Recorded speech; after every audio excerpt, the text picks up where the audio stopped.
A paz do Senhor, sou o diácono Luciano Carrilho. Seja bem-vindo ao canal Deus é a Tua Bênção. Não se esqueça de deixar seu like, compartilhar, ativar o sininho e se inscrever no canal. A leitura diária desta segunda-feira tem como tema: pecado é transgredir a lei de Deus. O texto bíblico encontra-se em 1 João, capítulo 3, versículo 4, que assim está escrito: qualquer que comete pecado, também comete iniquidade, porque o pecado é iniquidade. Queridos irmãos, me permita trazer uma reflexão sobre o versículo encontrado em 1 João, capítulo 3, versículo 4, que diz: qualquer que comete pecado, também comete iniquidade, porque o pecado é iniquidade. Este versículo, meus irmãos, é um versículo profundo e penso que é uma passagem que todos nós devemos entender claramente. Iniquidade e pecado são termos muitas vezes usados intercambiavelmente na Bíblia, mas cada um tem um significado único. O pecado, de forma geral,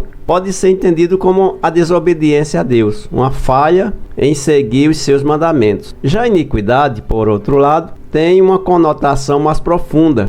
Ela se refere a uma distorção no coração, uma inclinação para o pecado que é inerente à natureza humana.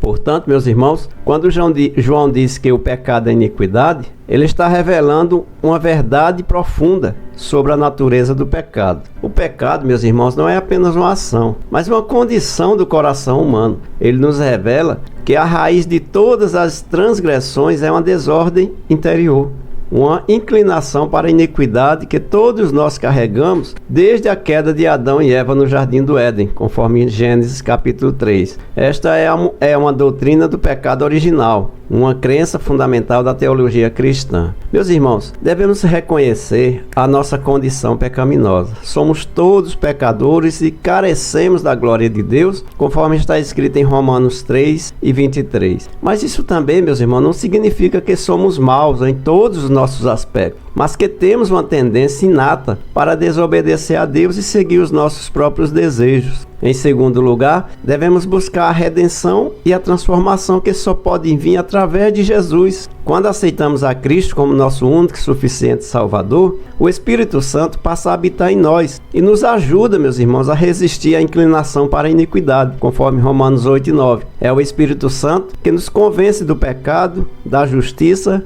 e do juízo, conforme está escrito em João 16, versículo 8. Por isso, meus irmãos, devemos nos esforçar para viver de acordo com a vontade de Deus, buscando constantemente a sua orientação e força. Não é uma tarefa fácil, convém dizer, mas é a vocação para a qual fomos chamados como seguidores de Cristo. Lembre-se sempre do amor de Deus por nós, que apesar de sermos pecadores, Ele nos amou tanto que deu seu único Filho, para que todo aquele que nele crê não pereça, mas tenha a vida eterna, conforme João 3,16. Portanto, queridos irmãos e amigos, mesmo em nossas lutas contra o pecado e a iniquidade, podemos descansar no amor e na graça de Deus. Que Deus em Cristo abençoe a todos vocês. Amém.